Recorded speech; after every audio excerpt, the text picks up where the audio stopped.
اعوذ باللہ من الشیطان الرجیم بسم اللہ الرحمن الرحیم وَإِذْ أَخَذْنَا مِيثَاقَكُمْ لَا تَسْفِكُونَ دِمَاءَكُمْ وَلَا تُخْرِجُونَ أَنفُسَكُمْ مِنْ دِيَارِكُمْ ثُمَّ أَقْرَرْتُمْ وَأَنْتُمْ تَشْهَدُونَ وَإِذْ أَخَذْنَا مِيثَاقَكُمْ، اور جب ہم نے تم سے عہد لیا، لا تسفکون دماءکم، کہ تم اپنے خون کو نہیں بہاؤ گے، ولا تخرجون انفسکم، اور تم نہیں نکالو گے اپنے لوگوں کو، من دیارکم، ان کے اپنے گھروں سے، ثم اقررتم، پھر تم نے اقرار کیا اس بات پر، وانتم تشہدون، اس حال میں کہ تم گواہ ہوئے، ثم انتم، پھر تم ہی وہ ہو، ہؤلاء تقتلون، کہ تم وہ قتل کرتے ہو، انفسکم، اپنے لوگوں کا، وتخرجون، اور تم نکالتے ہو، فریقاً، ایک گروہ کو، منکم، اپنے میں سے، من دیارہم، ان کے گھروں سے، تظاہرون، اور تم مدد کرتے ہو، علیہم، ان کے خلاف، بالاسم، گناہ سے، والعدوان، اور ظلم سے، وَإِن يَأْتُوكُمْ، اور اگر وہ تمہارے پاس اسارا، قیدی ہو کر آئیں، تفادوہم، تو تم فدیہ ادا کرتے ہو ان کا، وَهُوَ مُحَرَّمٌ، اس حال میں کہ وہ تم پر حرام تھے، اخراجہم، ان کو نکالنا، اس حال میں کہ تم پر حرام تھا ان کو نکالنا، افتؤمنون، کیا تم مانتے ہو، ببعض الکتاب، کی کتاب کی بعض آیات کو، وتکفرون ببعض، اور تم انکار کرتے ہو بعض کا، فما جزاء، کیا سزا ہوگی اس کی، من یفعل، جو کرے ایسا، ذالک منکم، تم میں سے، الا، مگر، خزی، رسوائی ہے، فی الحیات الدنیا، دنیاوی زندگی میں، ویوم القیامتی، اور قیامت کے دن، یردون، لٹائے جائیں گے، الی اشد العذاب، سخت عذاب کی طرف، وما اللہ بغافل عما تعملون، اور اللہ نہیں ہے غافل، عما تعملون، اس سے جو تم کرتے ہو، اولئک الذین، وہ لوگ ہیں، الذین، جو لوگ، اشتروا الحیات الدنیا، جنہوں نے دنیاوی زندگی کو خریدا، بالآخرتی، آخرت کے بدلے میں، فلا یخفف، پس ہلکا نہ ہوگا، ہلکا نہیں کیا جائے گا، عنہم العذاب، ان سے عذاب، ولا هم ینصرون، اور ان کی مدد بھی نہیں کی جائے گی، اور نہ انہیں مدد مل سکے گی۔ اب آ جائیے، وَإِذْ أَخَذْنَا مِيثَاقَكُمْ، اب اللہ تبارک و تعالیٰ نے پچھلی آیت کے اندر بھی اللہ تبارک و تعالیٰ جس چیز کو ذکر کر رہے ہیں کہ ہم نے یہودیوں سے، بنی اسرائیلیوں سے ہم لوگوں نے وہ عہد لیا تھا کہ تم اللہ کے سوا کسی کی عبادت نہیں کرو گے، اپنے والدین کے ساتھ اس نے سلوک سے پیش آؤ گے، اور جو تمہارے وہ قرابت دار ہیں، اور جو تمہارے درمیان مسکین ہیں، جو تمہارے درمیان یتیم ہیں،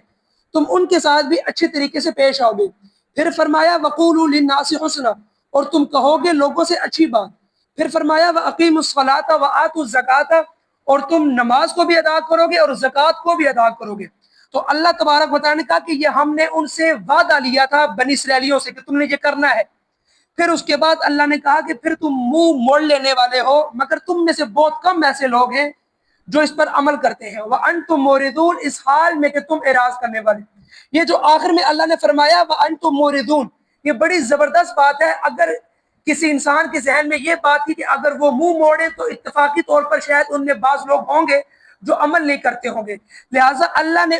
آپ کے اس شبے کو نکالنے کے لیے دماغ سے اللہ نے اس آیت کے آخر میں وَأَنْتُمْ مُورِدُونَ کہہ کر یہ چیز بتلا دی کہ تم ہو ہی اعراض کرنے والے، تم میری باتوں کو نہیں مانتے، تم میری آیتوں کو نہیں مانتے، جو تم سے میں نے وعدہ لیا تم نے اس وعدے کی پاسداری نہیں کی، لہٰذا تم ہو اعراض کرنے والے، تم اتفاقی طور پر اس باتوں کو نہیں مان رہے بلکہ تم یقینی طور پر ان باتوں کو نہیں مانتے۔ پھر آگے اللہ تبارک و تعالیٰ نے کہا وَإِذْ أَخَذْنَا مِيثَاقَكُمْ، اور جب ہم نے تم سے وعدہ لیا، لا تسفکون، تم نہیں بہاؤ گے، دماءکم، اپنے خون کو،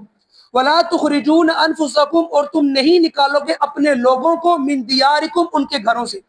اب یہاں پر کیا ماجرا ہے اس کو سمجھ لیجیے۔ یہ آیت اور اگلی آیت، یہ دونوں یہودیوں سے بہت ہی ان کا زبردست اور باریک، یعنی ان کا اتنا گہرا رشتہ ہے کہ اگر ان آیتوں کو یہودیوں سے نکال دیا جائے تو یہودیوں کی اصلیت آپ کو معلوم نہیں ہوگی۔ یہودیوں نے یہ کیا کہ موسیٰ علیہ السلام کے دور حکومت میں جب انہوں نے فرعون سے ان کو نجات دلائی، پھر انہوں نے کہا کہ اے موسیٰ ہمارے پاس اپنا آئین ہونا چاہیے، ہمارے پاس اپنا قانون ہونا چاہیے جس کے مطابق اب اپنی زندگی گزارے۔ تو موسیٰ علیہ السلام 40 دن کے لیے کوہ طور میں گئے اور وہاں پر جا کے اعتکاف کیا، تو 40 دن میں اللہ تبارک و تعالیٰ نے ان کو تورات دی۔ جب وہ آئے تو انہوں نے دیکھا کہ ان کی پوری تقریباً اکثریت جو لوگ تھے وہ بچڑے کی عبادت میں لگ چکے تھے، بِاتِّخَاذِكُمُ الْعِجْلَ۔ پھر اللہ تبارک و تعالیٰ نے ان کو سزا دی، پھر وہ وہاں سے نکلے، پھر اللہ تبارک و تعالیٰ نے ان کے لیے من و سلوہ اتارا۔ پھر انہوں نے کہا کہ اے موسیٰ علیہ السلام اپنے رب سے دعا کیجئے، ہم یہاں پہ اتنی بڑی تعداد میں لوگ ہیں اور یہ صحرا ہے، ہمیں یہاں پہ پانی کی بڑی قلت ہے، کیونکہ 7 لاکھ افراد تھے اس وقت موسیٰ علیہ السلام کے ساتھ جو آئے تھے مصر سے۔ بہرحال پھر وہاں پر اللہ تبارک و تعالیٰ نے حکم دیا کہ اے موسیٰ اپنی لاٹھی کو مارو، فَقُلْنَا اضْرِب بِعَصَاكَ الْحَجَرَ،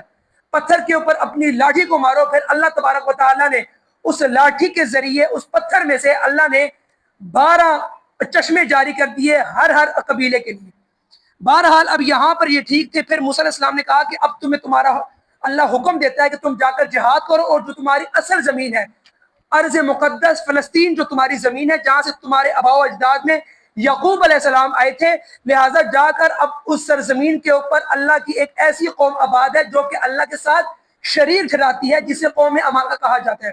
تو تم جا کر ان کے خلاف جہاد کرو، جب تم جہاد کرو گے اور اللہ تمہیں فتح ضرور بضرور دے گا، یہ اللہ نے کہا ہے کہ تمہیں فتح ضرور بضرور ملے گی، تو لہٰذا آپ لوگ جہاد کرو۔ انہوں نے کہا اے موسیٰ ہم جہاد نہیں کریں گے، لہٰذا ہم یہی رہیں گے، تم اور تیرا رب جا کر جہاد کرو، ہم جہاد کرنے والے نہیں ہیں۔ پھر اللہ نے یہ سزا دی کہ پھر 40 سال تک جس نسل نے انکار کیا تھا، جب تک کہ وہ مکمل طور پر ختم نہیں ہوئی، اس وقت تک پھر اللہ نے ان کو ادھر ہی، اللہ تبارک و تعالیٰ نے صحرائے سینا میں ان کو آباد رکھا اور ادھر ہی رہے۔ لیکن جب 40 سال بعد جب ان کی نئی نسل آئی، اس وقت جو قیادت تھی وہ تھی یوشع بن نون علیہ السلام کے ہاتھوں میں، اور اس وقت نئے لوگ آ چکے تھے۔ موسیٰ علیہ السلام کا انتقال ہو گیا تھا، ان کے جو بڑے بھائی تھے ہارون علیہ السلام ان کا بھی انتقال ہو چکا تھا۔ بہرحال وہ خلیفہ جو اس وقت تھے وہ تھے یوشع بن نون علیہ السلام۔ اب ہوا یہ کہ یوشع بن نون علیہ السلام نے کہا کہ اب آؤ اور ہم آگے جہاد کرتے ہیں، تو انہوں نے ان کے ساتھ وہ حامی بھر لی۔ اب جو ارض مقدس کو جب یہ لوگ فتح کرنے گئے تو آج کل کے لحاظ سے جوریکو ایک شہر ہے، جوریکو جسے پرانے زمانے میں اریحا کہا جاتا ہے، اریحا، اس شہر کی طرف روانہ ہوئے اور اس کو مکمل طور پر انہوں نے فتح کر لیا، اور کرتے کرتے یہ لوگ پورا کا پورا ارض فلسطین انہوں نے فتح کر لیا۔ اب ہوا یہ کہ اس وقت اللہ تبارک و تعالیٰ کی طرف سے حکم آیا کہ اب تم نے ایک دوسرے کا خون نہیں بہانا، اور تم نے آپس میں لڑائی نہیں کرنی، اور تم نے گھروں سے نہیں نکالنا ایک دوسرے کو۔ اب انہوں نے یہاں پر یہ کرنا شروع کر دیا کہ اب جب یہ آباد ہو گئے ارض فلسطین پر، تو انہوں نے یہ کیا کہ انہوں نے کوئی ایک اپنی مرکزی حکومت نہیں بنائی۔ انہوں نے جو 12 قبیلے تھے، 12 قبیلے خود بخود آباد ہوئے اور انہوں نے اپنے اپنے رہبر بنا لیے، یعنی کہ ہر قبیلے کا اپنا وہ رہبر تھا اور ہر قبیلہ اپنے ایک سلطنت رکھتا تھا، لیکن 12 قبیلوں کے اوپر کوئی ایک ایسا بندہ نہیں تھا جو ان کے اوپر حکومت کرے۔ اب ہوا کیا کہ ان کی آپس میں جب کلش شروع ہوگی، ان کی آپس میں لڑائیاں شروع ہوگی ان 12 قبیلوں کی، پھر ان میں سے جو بیچارے مظلوم لوگ تھے وہ یہاں سے وہ نکل گئے اور وہ دور جا کر آباد ہو گئے کفار کے شہروں میں۔ اب وہ کفار کیا کرتے کہ کفار ان کو اپنے ہاں غلام بنا لیتے۔ جب غلام بنا لیتے تو ان کو اچانک وہ حکم یاد آتا کہ اللہ تبارک و تعالیٰ نے کہا تھا کہ جب تمہارا کوئی بندہ قیدی بن جائے تو تم نے کیا کرنا ہے، تم نے اس کو فدیہ دے کر چھڑوا دینا ہے۔ پھر یہ اس سلطنت کے پاس جاتے تو بولتے کہ ہمارے کچھ وہ یہودی آپ کے پاس آباد ہیں جو کہ آپ کے غلام ہیں، ہم ان کو کچھ پیسے دے کر آپ سے اس کو چھڑانا چاہتے ہیں۔ تو اب اللہ تبارک و تعالیٰ اسی چیز کو ان کو یاد کرا رہے ہیں کہ انہوں نے جب اللہ نے کہا کہ تم آپس میں نہ لڑنا، انہوں نے آپس میں لڑائیاں شروع کی۔ پھر اللہ نے کہا تم نے ایک دوسرے کو نہیں نکالنا اپنے وہ گھروں سے، انہوں نے نکالا۔ یعنی جب ان دو اللہ کے حکم کی نافرمانی کی، جب اللہ نے تیسرا حکم دیا کہ جب تمہارا کوئی بندہ وہ قیدی بن جائے، ویسے ہی یعنی اگر وہ کسی اور سے وہ لڑ ہے اور وہ بیچارہ مغلوب ہو گیا ہے، اگلا غالب آ گیا ہے اور یہ بندہ قیدی بن گیا تو تم اس کو چھڑا سکتے ہو۔ تو یہ کیا کرتے کہ یہ آخری اللہ کا جو حکم تھا کہ اپنے قیدیوں کو رہا کرواؤ، تو یہ ان کو یاد تھا، لیکن جو پہلے دو اللہ کے وعدے تھے ان کو یہ بھول چکے تھے۔ تو اسی طرف اللہ کا اشارہ ہے وَإِذْ أَخَذْنَا مِيثَاقَكُمْ، اور جب ہم نے تم سے وعدہ لیا، لا تسفکون، کہ تم نہیں بہاؤ گے، دماغکم، اپنا خون، ولا تخرجون اور تم نہیں نکالو گے انفسکم اپنے لوگوں کو من دیارکم ان کے شہروں سے ثم اقررتم پھر تم نے اقرار کیا وانتم تشہدون اس حال میں کہ تم گواہ ہوئے تم گواہ تھے. اب آگے سنیے ثم انتم ہؤلاء تقتلون پھر تم وہی ہو تقتلون کہ تم قتل کرتے ہو انفسکم اپنے لوگوں کو وتخرجون اور تم نکالتے ہو فریقا ایک گروہ کو منکم اپنے میں سے تم ایک گروہ کو نکال بھی دیتے ہو من دیارہم ان کے گھروں سے تظاہرون اور تم مدد کرتے ہو علیہم ان کے خلاف یعنی کہ جو تمہارے لوگ ہوتے ہیں تم ان کے خلاف جو انسان بھی ہوگا تم اس کی مدد کرو گے تم اپنے لوگوں کی مدد نہیں کرو گے تم ایسے لوگ ہو. پھر بالاسم گناہ سے والعدوان ظلم سے زیادتی سے تم ان کو مارو گے جان سے مارو گے اپنے لوگوں کو ان کے خلاف جو لوگ لڑے ان کے ساتھ مل کر اپنوں کو مارو گے. پھر کیا کرو گے پھر تمہارے اندر اتنی بری خصلت یہ ہے کہ پھر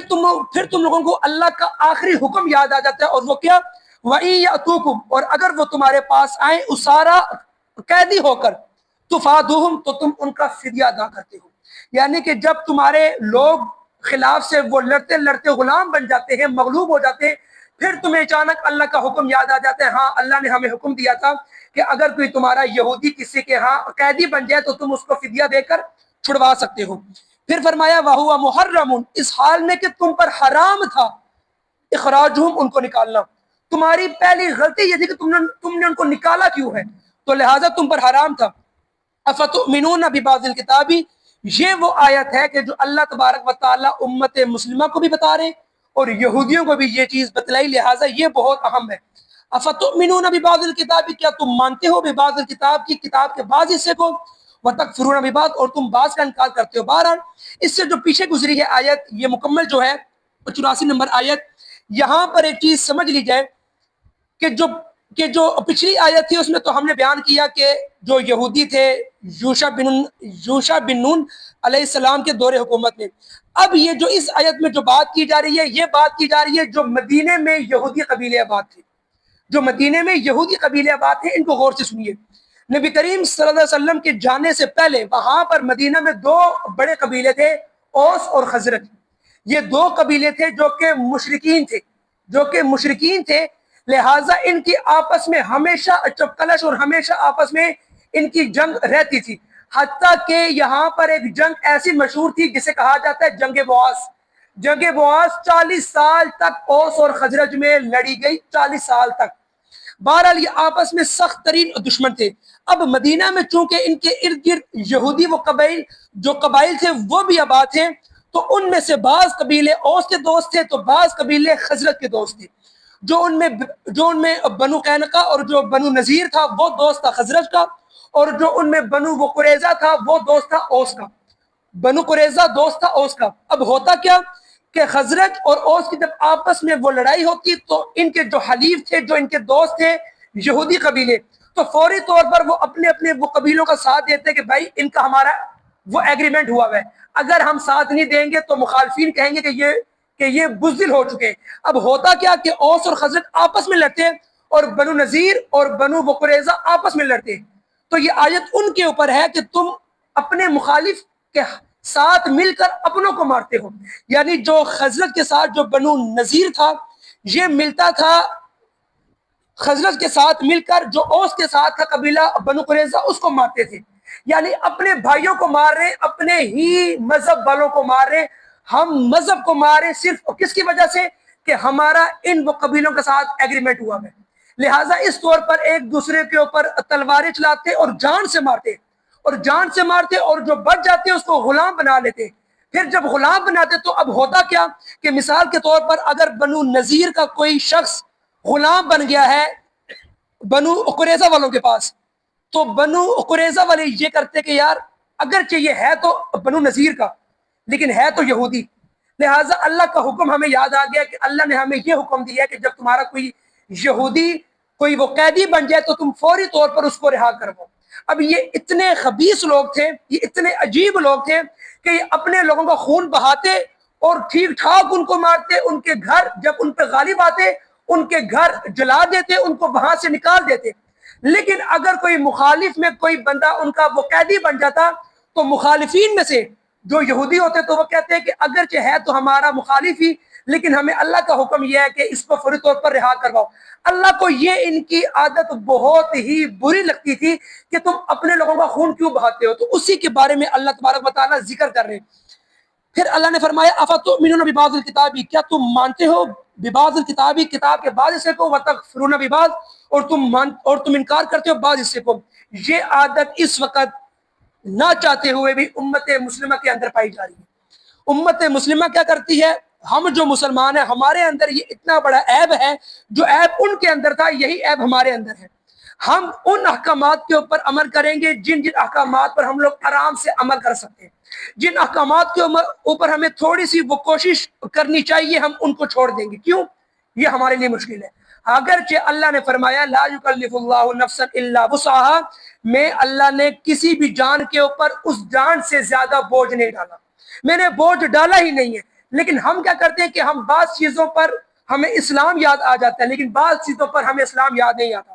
شادی کے موقع کے اوپر چونکہ ہماری وہ خوشی کا موقع ہے، یہاں پر ہم اسلام کو بھلا دیں گے، ہم یہاں پر یاد رکھیں گے جو ہمارے اندر رسومات ہیں۔ ہمارے کوئی فوتگی ہوگی تو ہم اسلام کو یاد نہیں رکھیں گے، کیوں؟ کیونکہ یہاں پر برادری کا مسئلہ ہے، تو یہاں پر ہمیں اپنی رسومات یاد آئیں گی، اسلام یاد نہیں آئے گا۔ ہماری شادی ہوگی، ہماری فوتگی یعنی ہماری خوشی اور ہماری غمی، ان میں رسومات کا زیادہ اثر انداز ہے بنسبت اسلام کے۔ لہٰذا ہماری بھی عادات بنی اسرائیل کی طرح ہیں، جس طرح بنی اسرائیلی بعض چیزوں کو نہیں مانتے تھے اور بعض کو مانتے تھے، جس طرح آپ کے سامنے ذکر ہے کہ اپنے لوگوں کو مارنا اور ان کو وہ گھروں سے نکالنا ان کے لیے عام تھا، لیکن اپنے قیدیوں کو وہ رہا کرواتے تھے۔ اسی طریقے سے ہم بھی آج قرآن مجید اور وہ قرآن و سنت کی اکثر آیات کو جھٹلاتے ہیں اپنے عمل سے۔ اگر یوں کہا جائے کہ مثال کے طور پر ہر 2-3 سال بعد کوئی انگریز یا کوئی باہر کا بندہ قرآن مجید کو وہ جلاتا ہے تو ہم کتنے غصے میں ہوتے ہیں۔ اگر کہا جائے کہ وہ گستاخ ہے قرآن کے ظاہری الفاظ کا کہ وہ ان کو جلا رہا ہے، تو ہم کیا ہوں گے کہ جو قرآن کو مان کر قرآن کے الفاظ اور معنی کے روزانہ دھجیاں اڑا دیتے ہیں، جو روزانہ قرآن کے معنی کو ہم لوگ پشت پر ڈال کر ہم کہتے ہیں کہ بھائی ہم نے اس پر عمل نہیں کر رہا، ہم لوگ اس پر عمل نہیں کر سکتے، لہٰذا ہم کیا ہوں گے؟ اگر وہ انگریز قرآن کو جلا رہا ہے ہمیں غصہ آ رہا ہے، وہ تو صرف قرآن کے ظاہری الفاظ کو جلا رہے ہیں، ہم تو قرآن کو ماننے کے بعد قرآن کے معنی کا انکار کر رہے ہیں اپنی ظاہری عمل سے، تو ہم کیا ہوں گے؟ ہم بھی شاید کی بات ہے اللہ تبارک و تعالیٰ کو ہم پر بھی اسی طرح غصہ آتا ہوگا کہ جس طرح اس پر آتا ہے۔ اسی لیے